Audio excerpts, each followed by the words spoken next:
assentar, você já vai abrindo a sua Bíblia em Romanos 5:8. Mas antes de ler Romanos 5:8, eu estava ali, e aí eu lembrei de uma canção que a minha sobrinha me apresentou certo dia. E eu achei essa canção muito linda. E eu vou recitá-la, não cantá-la, para você não sair daqui. Eu vou recitar, depois nós ir cantando, né? Não dá. E diz assim: eu me deparei com aquele mestre escrevendo com o dedo no chão, ouvindo os fariseus ali falar que a lei de Moisés me condenava por meus erros. Mas nenhuma pedra ele pegou para me apedrejar. Eu só tinha os meus pecados para lhe oferecer. Mas mesmo assim me amou. Mas mesmo assim me amou com uma frase: atire a primeira pedra. Opa! Quem nunca pecou, ele me perdoou. Ele me perdoou.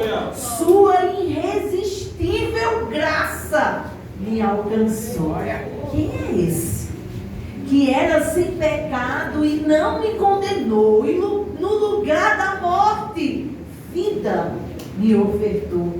O Cordeiro que por mim se entregou e os meus pecados levou. Eu só tinha os meus pecados para lhe oferecer, mas mesmo assim me amou. E aí ela vai dizer mais embaixo, né, na canção, ela vai cantando, dizendo assim: a sua graça, a sua misericórdia me alcançou. Oh, ele me perdoou, e eu não te troco por nada, não há espaço para mais nada. Todo o vazio que havia em mim, hoje é sua morada. A minha alma buscava e nada me completava. A tua presença é o que faltava em mim. Minha vida foi transformada. Eu não te troco por nada. Aleluia. Irresistível graça me alcançou. Vamos lá, Romanos 5:8. Você pode ler comigo? Mas Deus prova o seu para conosco pelo fato de ter Cristo por nós, sendo nós ainda pecadores. Há 4 verdades que eu quero destacar nesse texto e 2 implicações. Então você pode acompanhar o percorrer, o trajeto dessa mensagem pelos 4 pontos e as 2 implicações. Primeiro, eu quero que a gente pense um pouco na nossa condição. Quem somos nós?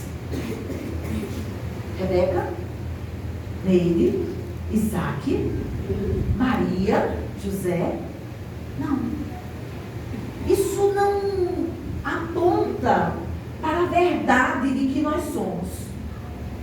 Antes de sermos alcançados pela graça do Senhor, nossa realidade diante de Deus era uma realidade trágica. Não estávamos apenas feridos pela vida. Deixa eu botar aqui. Não estávamos apenas feridos pela vida, mas mortos espiritualmente em nossos o quê? Delitos e pecados. Não éramos apenas imperfeitos, mas culpados. Não éramos apenas frágeis, mas rebeldes. O pecado não era apenas algo que estava ao nosso redor, era a realidade que habitava. O pecado habitava dentro de nós. Estávamos governados pelas nossas inclinações. Estávamos longe de quem? De Deus. Nós estávamos longe de Deus, sem esperança. Era essa a realidade de Rebeca, essa era a realidade de Neide, de Maria, de José, essa era a sua realidade. Mas Deus nos amou.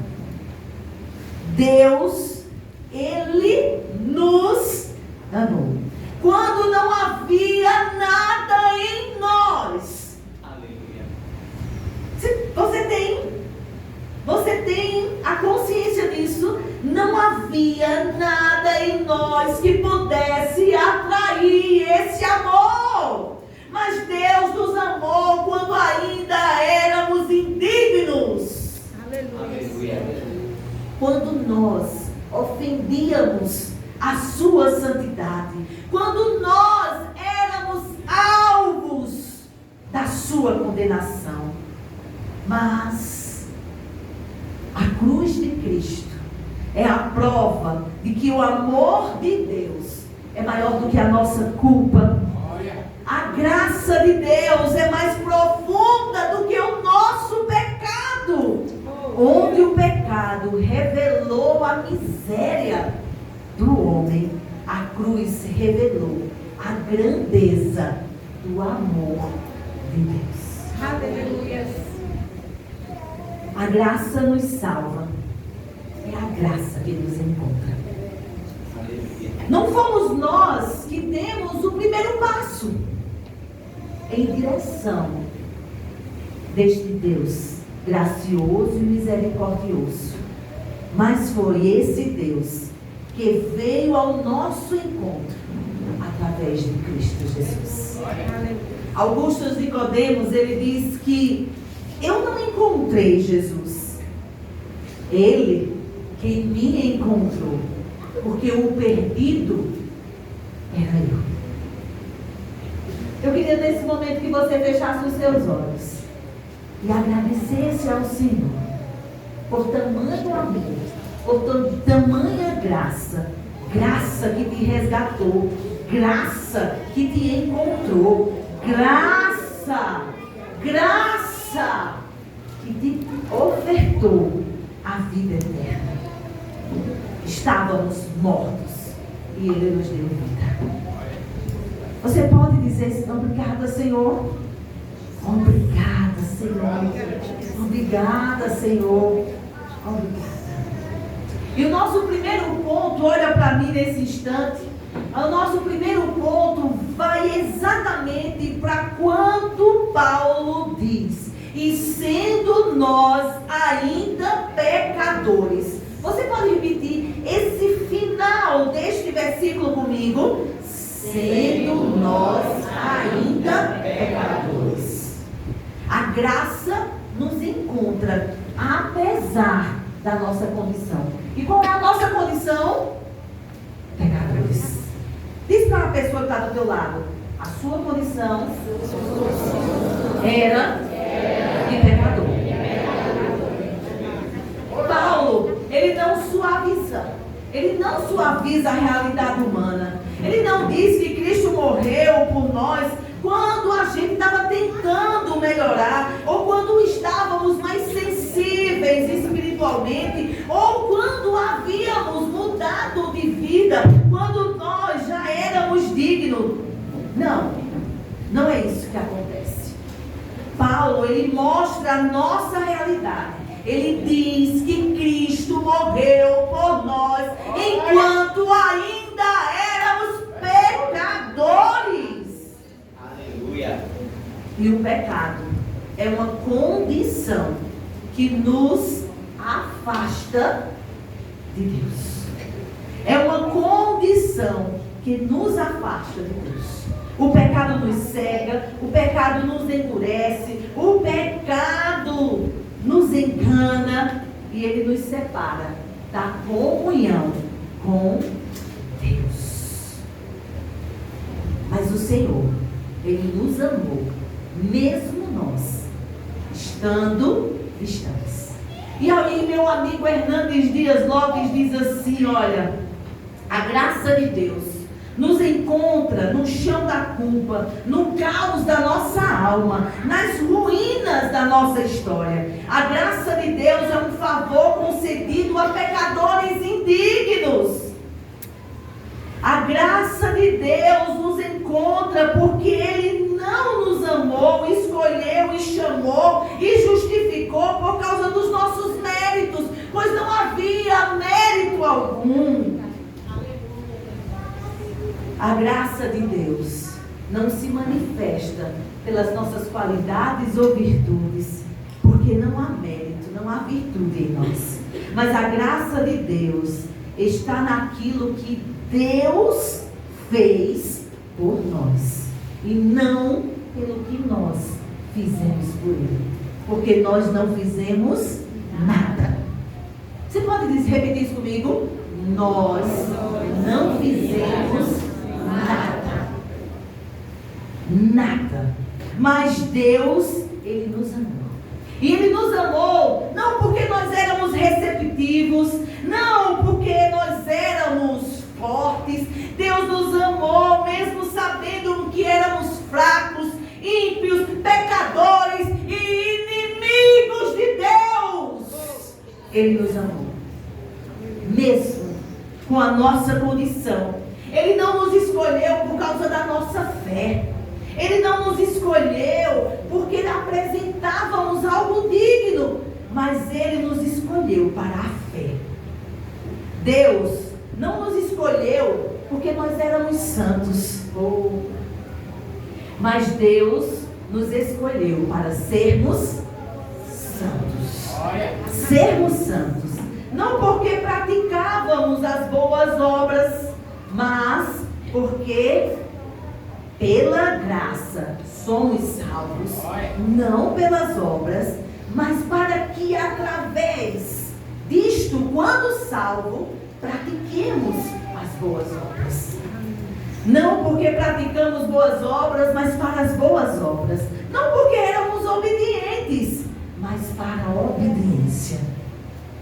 Então, Deus nos viu no lamaçal do pecado, mas mesmo assim, a sua graça nos encontra apesar da nossa condição. O que você é?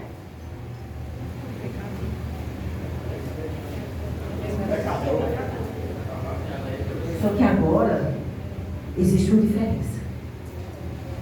Nós não temos mais prazer no pecado. Pecamos, mas nós não temos mais, porque nós fomos o quê? Resgatados. Resgatados. Apesar de nós mesmos, apesar de quem éramos, pecadores, distantes de Deus. Você pode dizer assim: obrigada, Senhor. Obrigada, Senhor. Segundo ponto, a graça de Deus nos encontra com uma iniciativa dele. A iniciativa é de quem? Dele. E olha só, vamos lá para o início do versículo 8. O que está lá dizendo no versículo 8, o início, por favor, leiam para mim. Só as duas palavrinhas do início, bem bonito, no 3. 1, 2, 3. De novo, só as duas palavrinhas. 1, 2, 3. De novo, 1, 2, 3. De novo, 1, 2, 3. É Deus.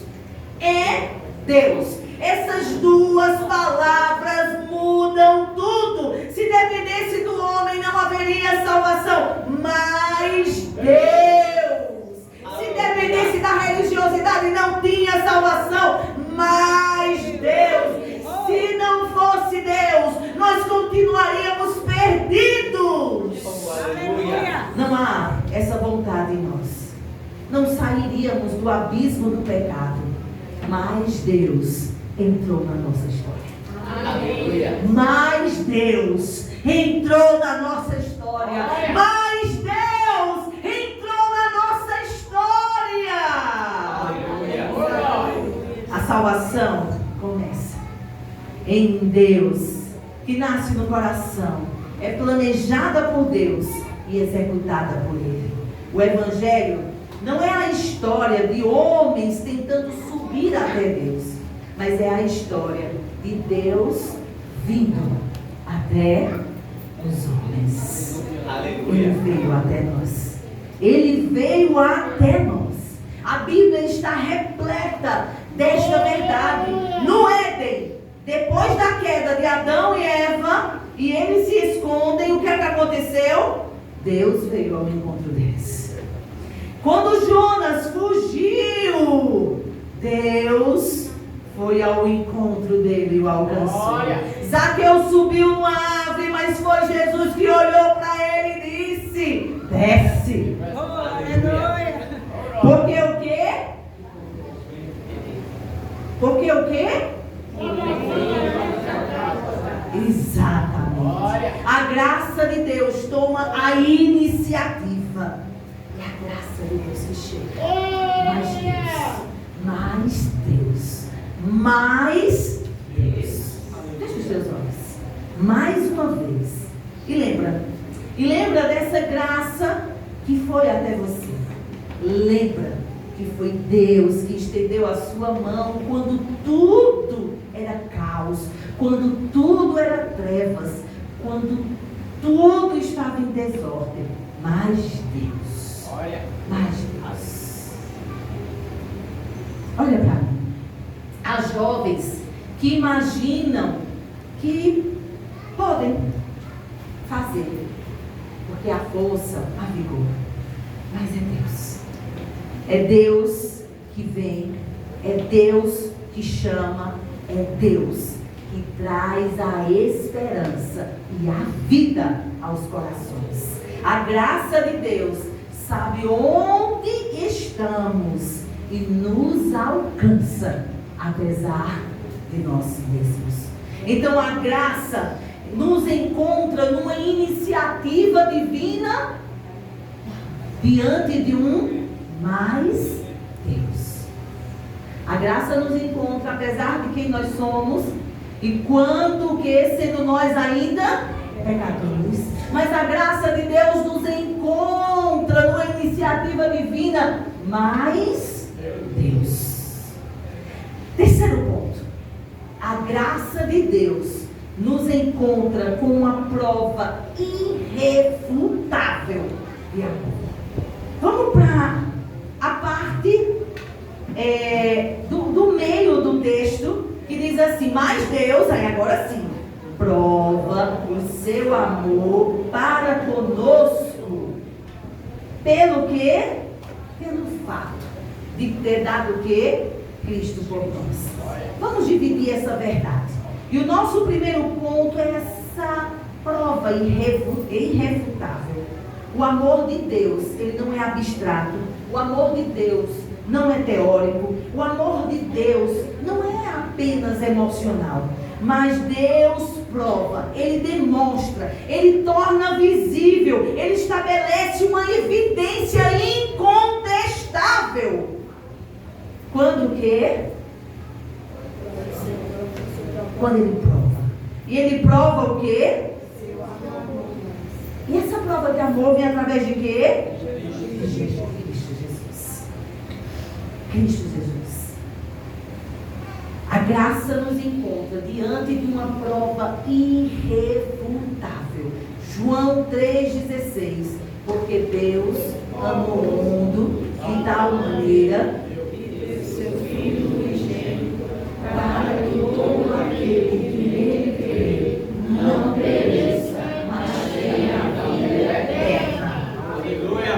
Deus prova o seu amor conosco. Maravilhosa graça, graça sem par. A graça de Deus é maior do que o nosso pecado. Onde abundou o pecado, superabundou a graça. Estávamos perdidos e fomos encontrados. Éramos escravos e fomos libertos. Aleluia. Estávamos mortos e recebemos vidas.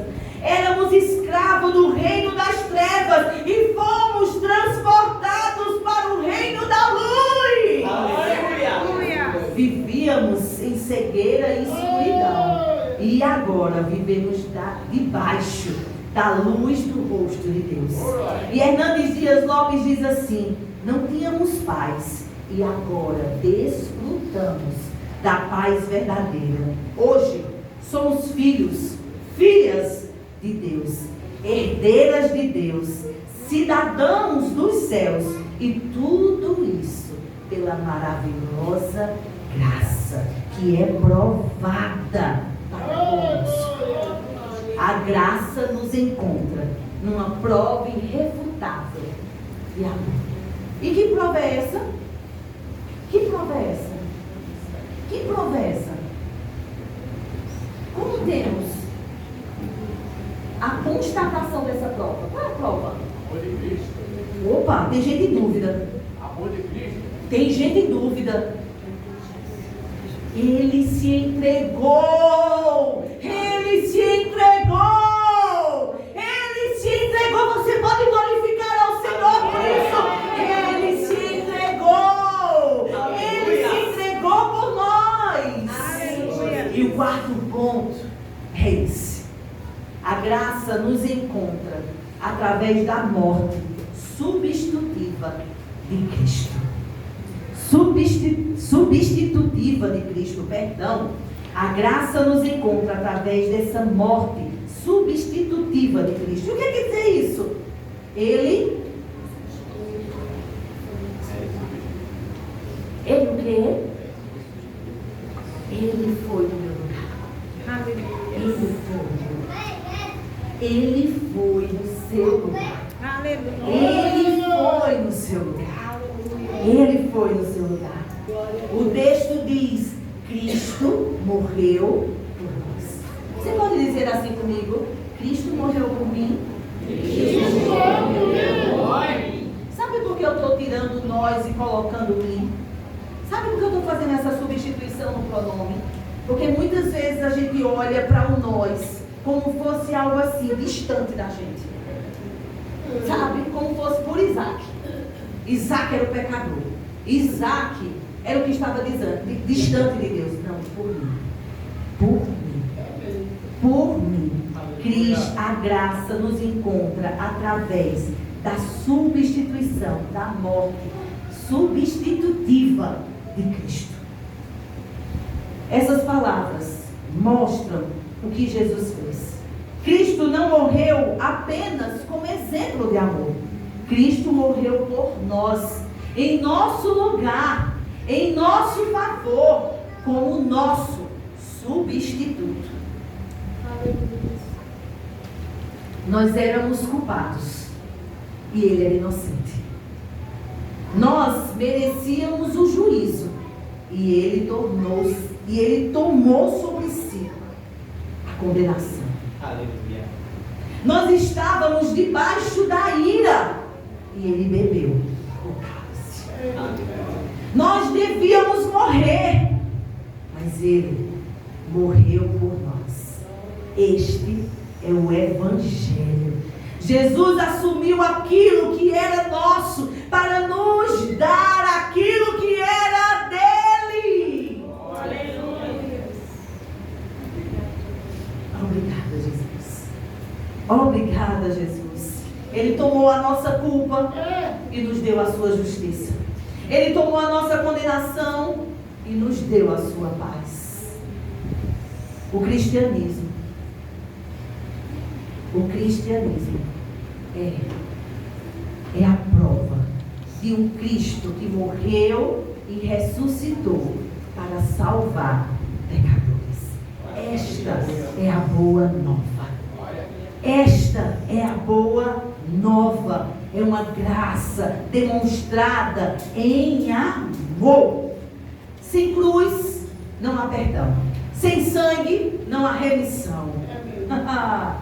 Sem Cristo, não há esperança, porque Cristo morreu por nós.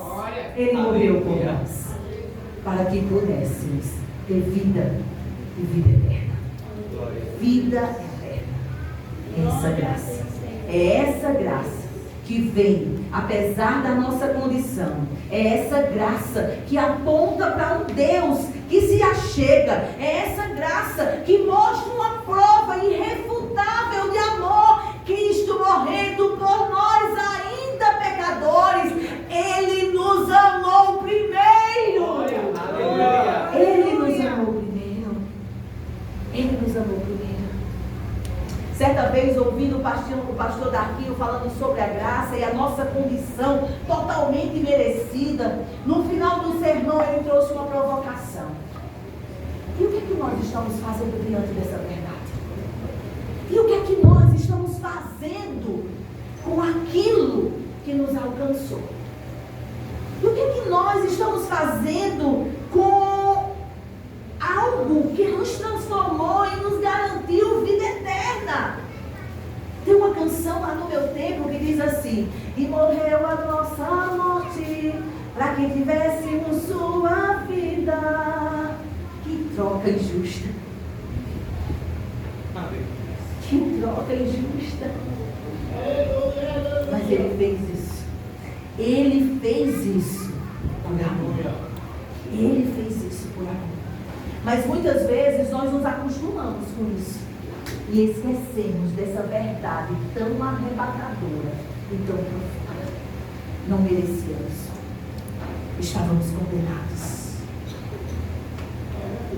E aí, pastor Dark, eu trazia essa provocação para as nossas vidas. O que é que nós estamos fazendo diante de tanta graça? Obrigada, Senhor. É o suficiente? Ah, Senhor, eu vou morar no céu. Isso é suficiente? Não. Ele nos chamou para mais, amados. Ele nos chamou para mais. Sabe por quê? Porque diante disso, essa graça, ela precisa transformar as nossas vidas. E a primeira implicação que eu quero trazer nessa noite, diante de sermos alcançados por essa graça, é dizer que essa graça precisa nos transformar. Essa graça precisa ser um divisor de águas nas nossas vidas. Precisa existir um antes e um depois. Precisa existir um antes e depois de Maria, de Rebeca. E precisa existir um antes e depois na sua vida. Quem você era e quem você é. Porque essa graça precisa apontar para uma transformação. Aleluia. Quem foi alcançado pela graça não pode continuar vivendo do mesmo jeito. Quem foi alcançado pela graça não pode continuar vivendo do mesmo jeito. Se mentia, não mente mais. Fala a verdade. Se roubava, não rouba mais. Não é? Se fazia coisas que não eram para ser feitas, não faz mais. Existe um antes e um depois. Existe algo que aponta para as pessoas olharem para nós e dizer assim: há uma nova pessoa, há uma nova criatura. A graça que nos perdoa, ela também nos santifica. A graça que acolhe também transforma. A graça que nos encontra no pecado não nos deixa mais confortáveis nele, porque pecamos, mas não temos mais prazer no pecado.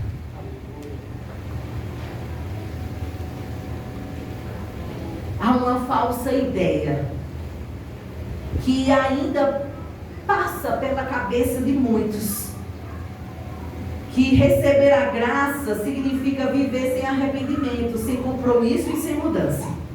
Mas a graça de Deus não é uma licença para você pecar.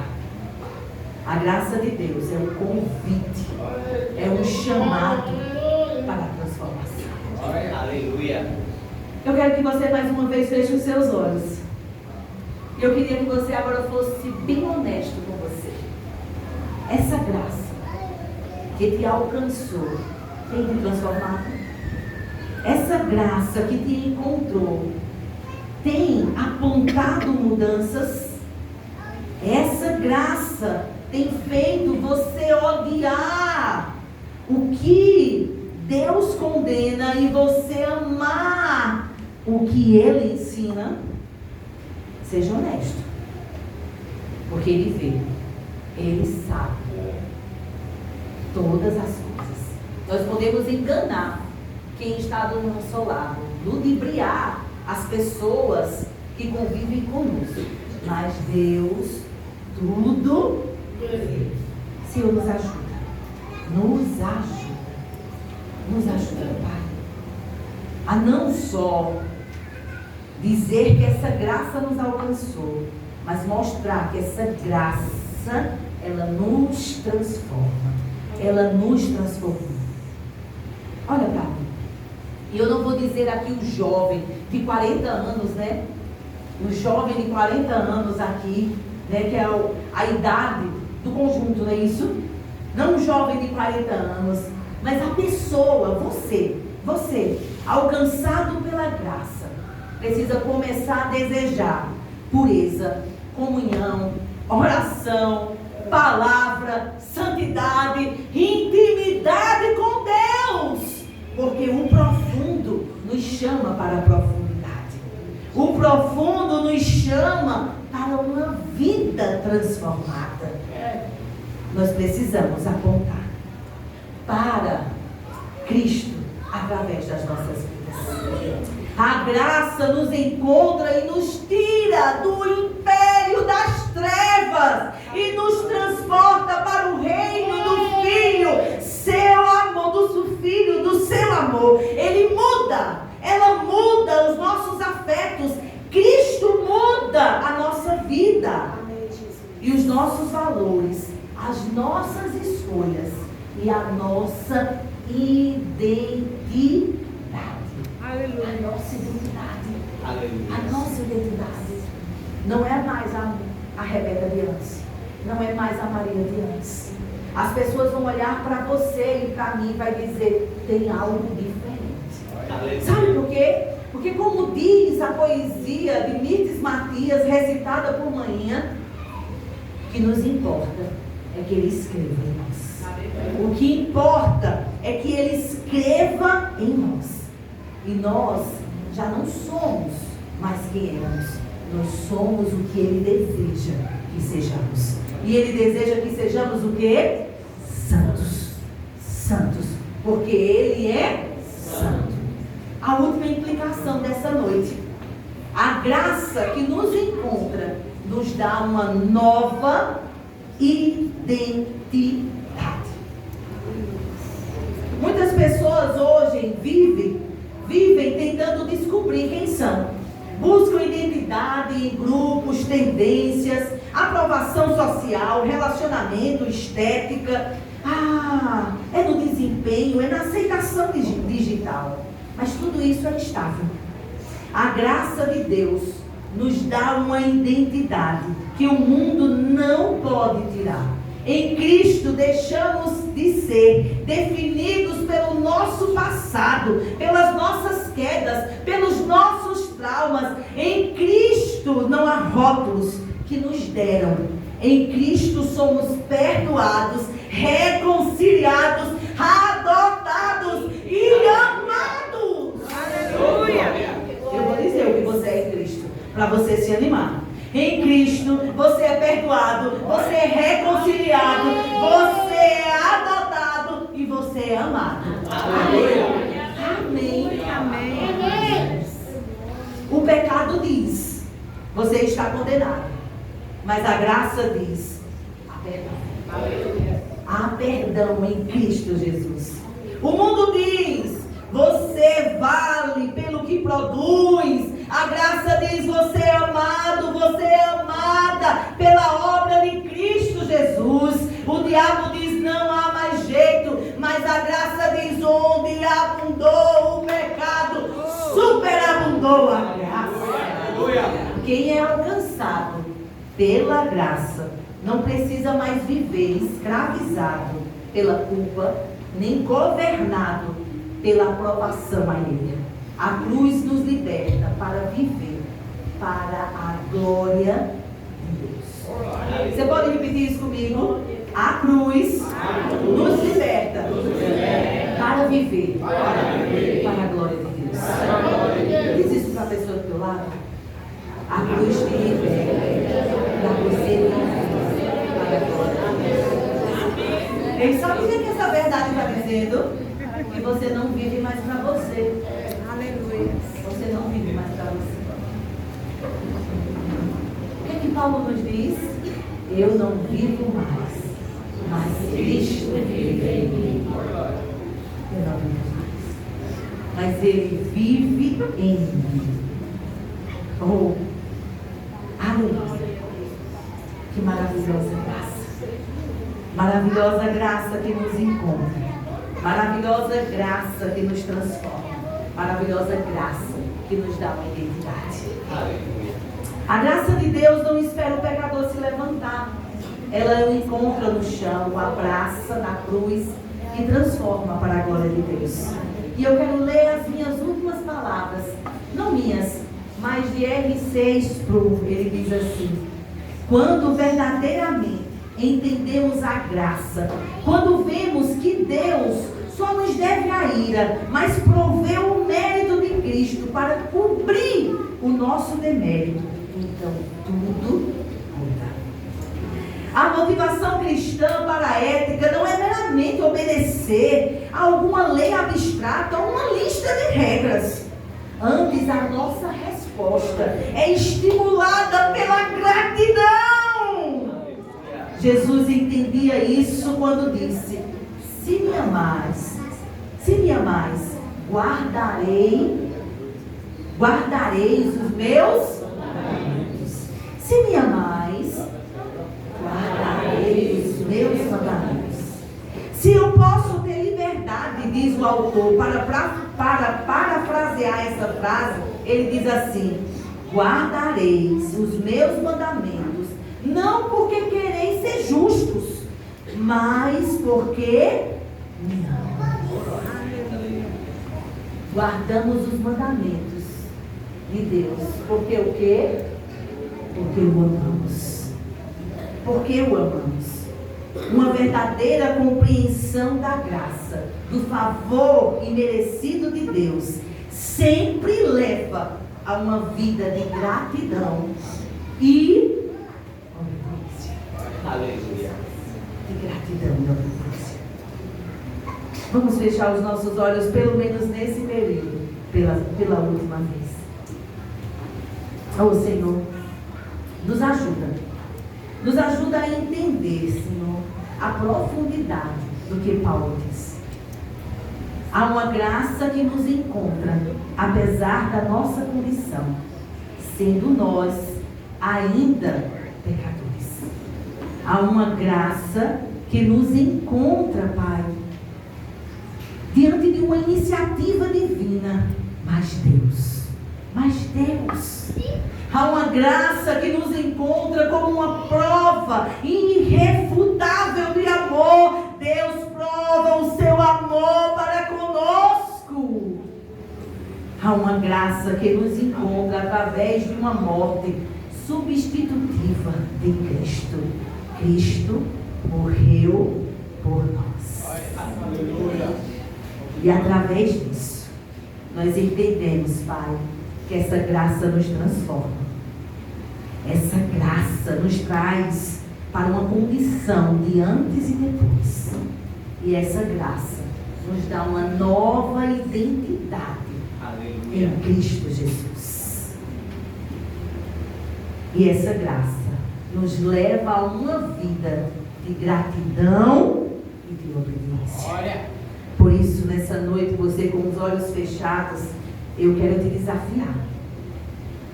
Eu quero te desafiar a viver nessa vida de gratidão e obediência. E se você deseja viver o que Deus tem para a sua vida e através da sua vida evidenciar a Cristo, eu gostaria que você colocasse a mão no seu coração. Eu gostaria que você colocasse a mão no seu coração e dissesse assim: Pai, ajuda-me.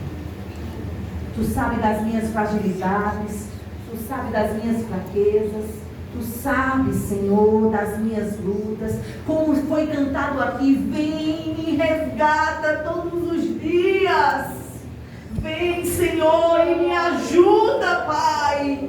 Me ajuda a entender o que foi feito ali na cruz. Que eu não banalize, que eu não ignore, mas que eu entenda todos os dias o real sacrifício de Cristo. Esse amor de Deus tão grande e incomparável. Mas que eu não possa só dizer,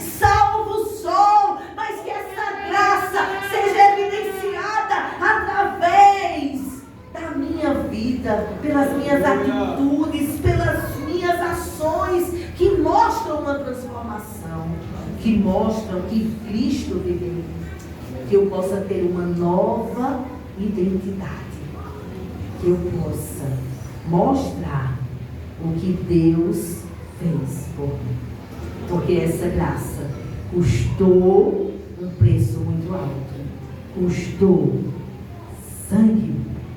O sangue de Cristo derramado naquela cruz. Oh, Senhor, nos ajuda a não vivermos para nós mesmos. A não viver, Senhor, para as nossas necessidades, para as nossas vidas, Pai amado, tão limitadas. Mas nos ajuda, Senhor, a entender que vivemos para Ti. E que a nossa vida seja de gratidão e obediência. Em nome de Jesus, escreve na carta em branco que nós somos, no papel em branco que nós somos, aquilo que Tu és, Pai. Em nome de Jesus. Amém. Amém, Jesus.